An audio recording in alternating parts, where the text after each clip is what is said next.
بسم الله الرحمن الرحيم وبه نستعين والصلاة والسلام على أشرف المرسلين سيدنا محمد عليه أفضل الصلاة والسلام. ازيكم حبايبي، عاملين ايه؟ يا رب تكونوا في تم صحة وأحسن حال. صباح الفل، صباح التفاؤل، صباح الجمال، صباح كل حاجة حلوة على عيونكم. وحشتوني من الفيديو اللي فات، وحشني كلامكم الجميل، وحشني دعواتكم ليا. تسلمولي يا رب أعز اخوات، ما تحرمش منكم أبدا. وأهلا وسهلا باللي دخلوا ونوروا قناتي جداد. اهلا وسهلا بيهم، نورتوني. وحبايبي القدام طبعا ربنا يديمكم في حياتي يا رب، ما تحرمش منكم ابدا. ودايما تبقوا معايا كده ومساندني وفي ظهري ما تحرمش منكم ابدا اعز اخوات. تعالوا نشوفوا يومنا النهارده فيه ايه. معاكم يوم جديد من يوميات خدوجة، وتعالوا نشوفوا هنعمله ايه في يومنا النهارده. بص، في اول اليوم كده يعني ايه، بصت لقيت حماتي قالت لي روحي فضي لي مكان في الاوضه او ولا في اي مكان في الشقه عشان خاطر في حاجه جايه جديده في البيت. قلت لها خير يا حبيبتي، في ايه يا زينب؟ وايه هتجيب لنا ايه؟ قالت لي مالكيش دعوه، روحي فضي لي مكان في البيت وخلاص. قلت لها طب انت عارفه ده العفش يا دوبك ايه فوق بعض، انا هجيب مكان منين اوسع منين؟ يعني يا دوبك المكان، انتوا يعني لفين معايا الاوض وشايفين روتينات في الاوض شكلها عامله ازاي، الاوض ضيقه جدا ويا دوبك واخده الكركوبتين كده بالعافيه. قلت لها طب انا اجيب مكان منين؟ قالت لي اتصرفي شقلبي في البيت، تعملي اللي تعمليه، المهم تفضي لي مكان في الاوضه. قلت لها طب اعرف طيب ايه في ايه اللي جاي؟ قالت لي ابن اختي جايب حاجه من حاجته الجهاز بتاعه يعني، وهيجيبها في الشقه هنا. قلت لها ماشي، يعني هنشوف هنعمله ايه. يعني حمدت ربنا ان كان جوزي معايا. فالاوضه اللي انتوا هتشوفوها دي دلوقتي، بصوا انا لسه طبعا كنت عامله فيها روتين، كنت يعني شايلاها من فوقيها لتحتيها، وكنت عامله فيها شغل جامد قوي. وكانت انتوا شفتوا، ارجعوا للفيديو، هسيب لكم اللينك بتاع الفيديو دوت في صندوق الوصف. شوفوا الاوضه كانت عامله ازاي ويعني ورجعت بقت عامله ازاي. فطبعا الكركبه التاني، فاضطريت ان انا وجوزي نشيلوها بقى.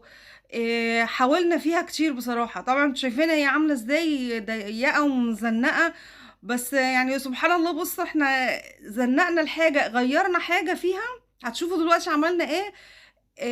غيرنا الاماكن الحاجة اللي فيها. خلقنا فعلا مكان للتلاجة اللي جاية. فطبعا البيت هنا بسم الله ما شاء الله فيه تلاجتين، يعني واحدة في الصالة والتانية اللي خربانة اللي هنا دي مش عارفين نودوها فين. فيعني فالبيت مش ناقص. فانا ماشي، قلت ماشي نشوفه ونعمله يعني ندوروا الحاجة كده. ففعلا بيبقى فيه حتت فراغات كده في المكان او في الأوضة ده. لو دورتي الحاجة وزنقتيها جنب بعضيها، هتخلقي لنفسك مكان. انت مثلا لو جايبه حاجه، يعني الباترينا دي بصوا محطوطه، والدولاب اللي في الوش فيه فراغ من الجنبين. وجنب الباترينا دي في مكان جنبيها كنت حاطه فيه المضرب اللي كان محطوط في الارض. فاحنا دلوقتي هنضيروا الاوضه، ويعني جوزي قعدنا نفكر ان هو نجيبوا السرير كده، نجيبوا السرير كده. معرفناش بصراحة، يعني احتارنا في الأول. بس الحمد لله توفقنا في الآخر. وبقى منظر الأوضة بقى أجمل بكتير من اللي انتوا شايفينه في أول الفيديو. وحسينا الأوضة كده بقت متناسقة مع بعضيها كده، غير اللي انتوا شايفينه دلوقتي. طبعا انا المره اللي فاتت لما شلت الكراكيب اللي فيها وكانت مليانه زباله بقى، كان بقالها كتير ما اتفتحتش. فقلت لي اللي ورا الدولاب المفروض يتشال ويتساق من تحتيه. قلت لكم انا كنت لسه تعبانه وما قدرتش اعمل حاجه زي كده. واليوم اللي انا عملت فيه الاوضه دي تعبت جدا جدا. ومكان العمليه حسيت ان مكان العمليه من الداخل حاجه كده اتفتقت، بقيت عم اقول ربنا يستر، لان عملت فيها مجهود جامد جدا. يعني بصوا اللي انتوا شفتوه النهارده دوت ولا حاجه جنب الشغل اللي انا عملته. كنت لوحدي والعيال دوخوني، وكان عامل اكل وكده، فكان يوم كان غريب الشكل. فانا دايما الحاجه اللي بيبقى جوزي معايا بيشيل بيحط بيناولني انا بناوله يطلع الحاجه بره كده. بصراحه بيساعدني، ربنا يكرمه يا رب وتجيله الصحه والعافيه. ف قلت لها زينب وانت ما وراكيش غير الدوخه، يعني احنا كنا قاعدين مرتاحين. قالت لي انتوا وراكوا ايه؟ روحي يعملوا اي حاجه في الاوضه، المهم تفضلي مكان فيها وخلاص. فقلنا له ماشي، هنشوفوا ايه، نحركوا الدولاب كده. الاول بديت بالحاجه طلعتها بره برضو تتشمس. كل ما الحاجة بتطلع في الهوا وتتشمس وكده بتبقى الريحة كويسة. انا بحب اسيب الحاجة كده، اقوم بدري كده واخلي الحاجة كده تضرب فيها الشمس، بتبقى ريحتها جميلة كده وريحتها نظافة.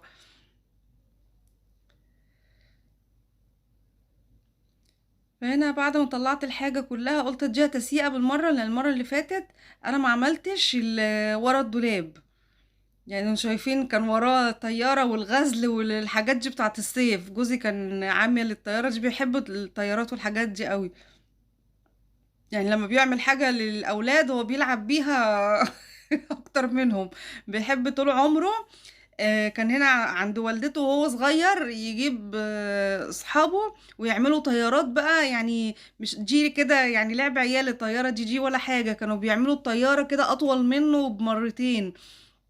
كانوا بيتلموا الشباب بتوع الشارع ويعملوا طيارات كبيرة جدا جدا، ويعملوا مسابقات عليها بقى، وده يشعلق طيارة ده ويحطوا فيها حاجات تقطع الحبلة، وكانت بتبقى مهرجانات. حماتي كانت تقعد تحكي لي على الحاجات دي كلها، فانا ما حضرتش الا الطيارات الصغنونة دي. فقلت اديها تسيئة بالمرة بقى، رحت كنساها الاول، ما كانتش طبعا فيها يعني تراب ولا حاجات زي غير المرة اللي فاتت. ما لحقتش. ورحت عطشاها تسييقة حلوة كده، دعكت الأرض كده بشوية صابون سائل كده، ومرضتش أحط كلور بقى. يعني الأرض مش مستحقية، لقيت الأرض نضيفة بصراحة، يعني يا دوبك بس ايه كانت اللي فيها عفرة. ورحت عطشاها مسحة بالمساحة، وهعيد عليها دلوقتي بالقماشة بس عشان خاطر ايه تنشف. وسبتها بقى تتهوى شوية بس عشان خاطر لما ندوروا الحاجة بقى انا وجوزي وكده، يعني رجلنا ما يبقاش فيه، منظبطوش الدنيا تاني. رحت عطشاها بقى، جبت قماشة ناشفة وعشان اجفف المية بصابون.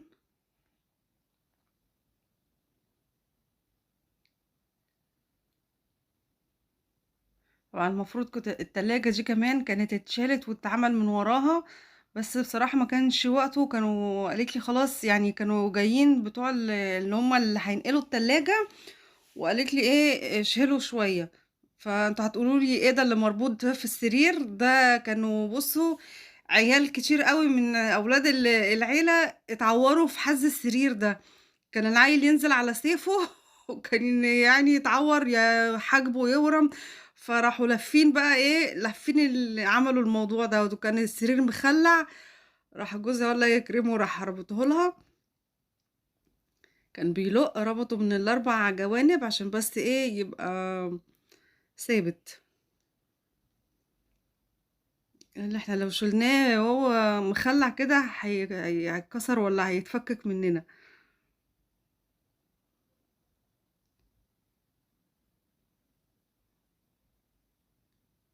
بصوا هنا بقى احنا حبينا نعمله السرير بالعرض، نحطوه كده في الوش ونعملوه بالعرض، يعني فرقت على مش قادره اقول لكم نص ملي. جه عند الحيطه خلاص هينزل، كان فاضل له بص ملي، وكان يتظبط كان هيوسع معانا جامد جدا وهيدي براح. طبعا ما نفعش. فقال لي لا، ان احنا نطلعه الدولاب ده الاول عشان بس نعرفه نتحركه براحتنا. قلت له ماشي. فطلعناه في الصالة، ففعلا عرفنا نتحركه، ويعني عرفنا السرير هنحطوه في ازاي بالظبط. بص هنا دخل جواه، يعني حاول ان هو يعمله بالعرض كده، ما نفعش. راح مرجعه تاني. قلنا بقى ايه نحطوه في الجنب التاني، وامرنا لله. رحنا يعني قسنا بالويم كده. هو قال لي ايه ممكن التلاجة تتحط في الركن في اخر الأوضة، وجنب منها الدولاب وجنب منها الباترينا. يعني انا قلت له ممكن في حاجات من الأوضة مش هتدخل في الأوضة تاني زي الباترينا، قلت له ممكن نشوف لها اي حاجة بره نحطها في البلكونة. دي مش هجرى لها حاجة، يعني دي انا متهيألي مش هجرى لها حاجة. قال لما نشوف بس ربنا يسهل لما نحطوا الحاجة ونرتبوها. رحنا نصبين السرير وحطيت الحاجة تاني عليه، وكانت الحاجة اتشمست بقى، كانت اخدت تشميسة حلوة كده. وغيرت الملاية اللي كانت على السرير. قلت يلا نضفها بالمرة بقى.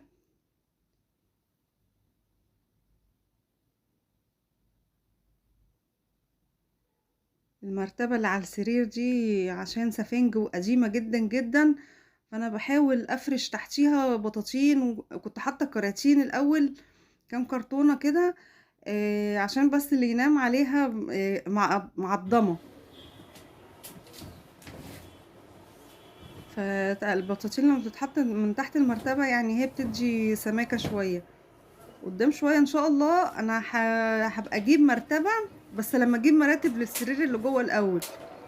إن شاء الله المراتب القطن دي يا هتتنجد، يعني حاجة من الاتنين، يا هتتنجد يا هيتباعوا ويتجاب بدالهم. نفسي أجيب اللي هي المراتب التاكي دي في الأوضة اللي جوّه، وبعد كده إن شاء الله نشوفه هنبقى نغيّره في الأوضة هنا. طبعًا قبل كده أنتم قلتوا لي، الحاجة ونيسة قالت لي الأوضة هنا محتاجة طبعًا مشّاية في الأرض، ومحتاجة ستاير، فأنا إن شاء الله، إن شاء الله ناوية المرحلة الجاية بإذن الله هابتديها بحاجة حاجة كده، وهاخلّي الأوضة دي حاجة تانية إن شاء الله. طبعًا لمّا تتفرش الأرض مع الستاير هتبقى شكلها هتدّي شكل تاني خالص. أكيد الستاير والفرش في الأرض بيدّي منظر وبيغيّر منظر الحاجة.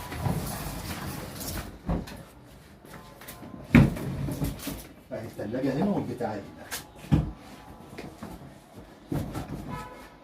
صح كده؟